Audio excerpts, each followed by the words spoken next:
Hey everybody, how's it going? Hope you're having a lovely day. Welcome to today's episode of How Europe is Ruining Privacy for Over 400 Million People. I'm your host, Louis Rossman. A few years ago, I did this video titled EU Commissioner Thinks You Can Sniff Encrypted Communications Like a Dog at the Airport. Dear EU, this law is very dumb. This video is over 3 years old, and it looks like they've been able to push a small version of this through via some emergency crap. What chat control is, to be very simple, is chat control the idea that we are going to try and make sure that you are not looking at child porn or child abusive content by having a system that scans for it. Now, the problem for this is that this requires scanning every single person's messages all the time in order to see what you're talking about, even if you're not actually talking about anything that's related to CSAM. So in order to tell if what you're doing is bad, they have to be looking at what it is that you're doing all the time, which means that you don't have any idea of privacy. And they're trying to push this through with services that are fully end-to-end encrypted. So you have services like Signal Messenger or WhatsApp, where the idea is that it's end-to-end encrypted, meaning that from the time that I send my message to the time it gets to you, it is completely scrambled in a way where, unless you have a quantum computer or something like that, you're not going to be able to get access to the messages, which is great. It gives you privacy. If your ISP is spying on you, they're not going to be able to see what you're doing. If somebody tries to get in the way, like the way that that program is made,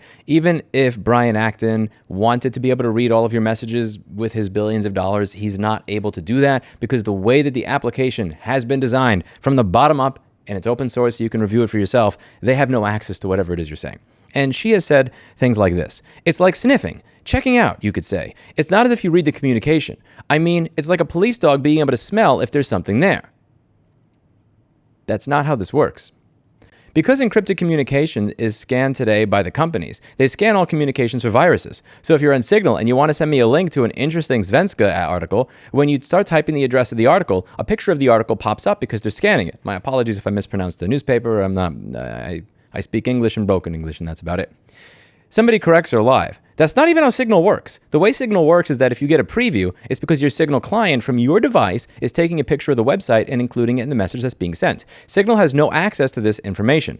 The link preview is going to be built on your device. It's literally the exact opposite of what she's suggesting. And it demonstrates that she has absolutely no idea how encryption works whatsoever. So it's not even that she's against you ideologically and that she doesn't believe that you should have the right to privacy, the people that are architecting this garbage law.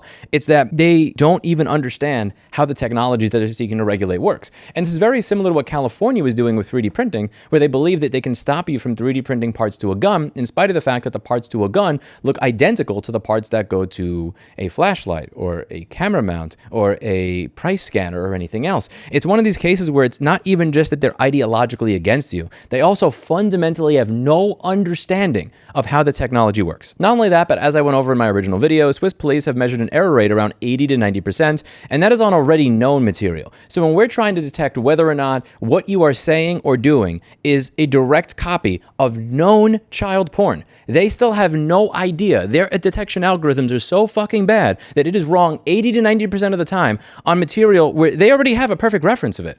Can you imagine when they're trying to detect new material, how bad this is going to be? Now, this has already been rejected several times. There's 2 chat controls, and one of them was already voted down in March of 2026. I'm going to get into what the separate chat controls are shortly. This came in through a back door after it was voted down in March of 2026. The president of the European Parliament and the person who runs it, Roberto Metsola, reopened the file in late June 2026 and sent it to the council, which sent it back to Parliament right at the start of the summer holiday. Well, half their members are gone, and it's hard to get a majority to kill it again. So here's how they managed to get it to pass. On July 9, 2026, more members voted to reject it than to keep it. 314 to reject, 276 to keep, 17 abstained. But the rules say that you need an absolute majority of all seats. 360 votes to actually block it. 314 people is a majority of the people in the room, but not 360. So the rejection failed, and it passed anyway. It now stays in force until April 3rd, 2028. Is Europe supposed to be less corrupt than America? I don't understand.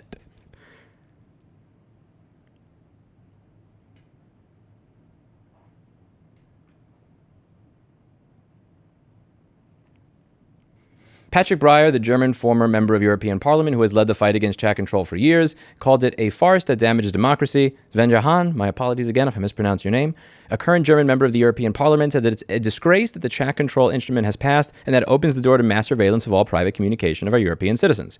And you have to keep in mind that this is actually the light version. This is not even the horrible version, which they're going to be pushing through later. So what is the difference between chat control number 1 and chat control number 2? Chat control number 1 is a temporary and voluntary thing. So right now, the EU has a very strong privacy law, which is now, in my opinion, completely useless. It's called GDPR. So if I'm spying on all the messages that my customers are sending, that is just very, very bad. You can't do that in the EU. So what Chat Control 1.0 does is it allows all of that to be legal. You can scan the unencrypted stuff, and again, it just literally just takes the GDPR and just fucking throws it out the window when it comes to messaging applications.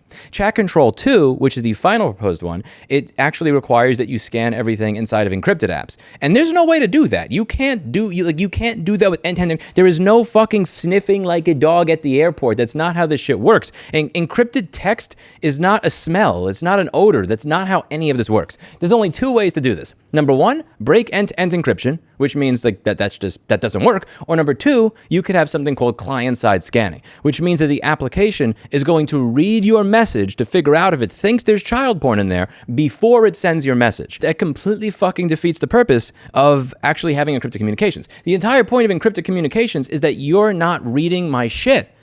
But if you're going to make it so that the application is reading my shit and trying to figure out whether it's child porn or not before I send it, you're reading my shit. Like, it's useless. I know this is probably just because I haven't had lunch yet, but I remember there was this episode of Third Rock Around the Sun, and Tommy, he wants to have sex with his girlfriend for the first time, and he's a virgin, and he wants her to have a really good time. And he wants to make sure she has a really good time. And the whole premise of the show is that aliens come to Earth in human bodies and they do stupid shit because they don't understand our earthly customs and culture. So he's trying to think to himself, and he really wants to be the best boyfriend possible. How can I make sure that my girlfriend has the best possible time when we have sex for the first time?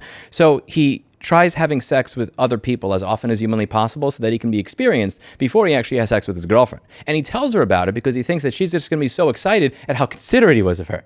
It's like, that defeats the fucking purpose. Having your messaging app read all your messages and scan it to figure out if it thinks you're saying something that's bad, and then reporting you to the police based on whether it thinks you did something bad, it completely defeats the purpose of end-to-end encryption. The entire point of end-to-end encrypted communications is I don't want other people reading my shit. I want privacy.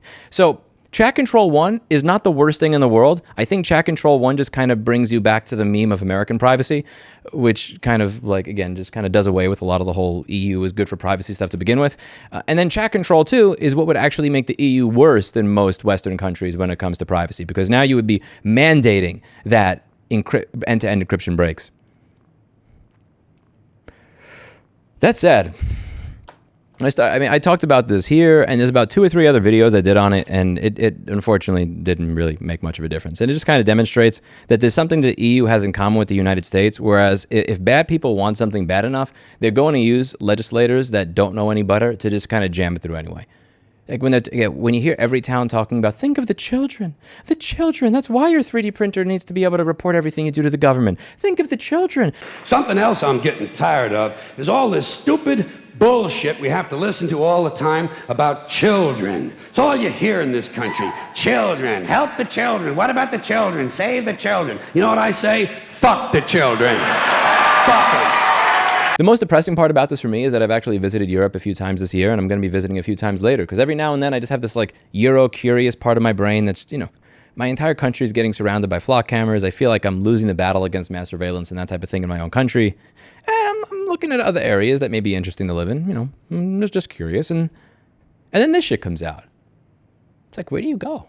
This may sound a little ignorant, but I really do resent the EU for this, because I do blame the EU for making the internet much more annoying to me. So with GDPR, every single website has this annoying fucking cookie pop-up now asking if I want to decline third-party cookies and everything like that. And the reason that this really annoys me is that web browsers I remember Mozilla 1.0.1, when I was using that shit in 2002, it used to have an option in the menu where I could block third-party cookies. But more importantly, before a website set a cookie, it used to allow me, with a dialog box, it would ask, do you want to allow cookies from like ads.yahoo.com? And I may allow the cookies from mail.yahoo.com, but reject the ones from ads.yahoo.com. And it would have a little dialog box. It wasn't the same as this one. I'm not able to find the exact dialog box because this is over 20-year-old software, but it used to have like a little checkbox. Remember this for the next time. And it was very easy to use. I could use tab on my keyboard. I always knew where the dialog box was, so I had perfect muscle memory to be able to block third-party cookies. And once I did the blocking of the third-party cookie once, it never asked me again because my browser remembered my preference. this. And then after GDPR came out, instead of just having a nice little dialog box that is uniform and exactly where the buttons are, exactly where the options are, every fucking website has a different cookie box with the buttons in different areas. And if I've already cleared my browser cookies in history, it's going to ask me again when I go to that website again, which is very fucking annoying when I already had this functionality built into my web browser as far back as 2002. But I always kind of weighed this back and forth with, okay, they made the internet way more annoying on all these websites that I go to. I fucking hate these cookie spam notices. I'm never going to put them on my website. And if the king of the EU wants to come to my house, they come at me, bro. I'm not doing that. I find those cookie spam notices very annoying. But at the very least, they added a lot of privacy to the modern internet. The GDPR does have some provisions in it that I think are good that stop companies from being able to spy on you. So I always kind of weighed this, like, you made the internet more annoying by making a more annoying framework for what it is that I already had, but you've made the internet so much more private, so I forgive you. And now, not only is the EU getting rid of all of that stuff, but if Chat Control 2 passes, and again, if they already passed 1, passing 2 is going to be easier, you actually have less privacy in the EU than you do in the United States. If Chat Control version 2 passes in the EU, there is no way that Signal can have a presence in the EU. How the fuck is it that the EU is at the point of having less consumer protection than the United States? Like, it's like you're going to wind up having the worst of both worlds. I mean, it just... Why? Explain it to me. It's so dumb. It's so frustrating. I feel bad for you. And sometimes when you guys watch what I say about America, you guys probably feel bad for me. I'm not going to say that my country doesn't have any problems. It's got a lot. Let me know what you think in the comments down below. That's it for today. And as always, I hope you learned something.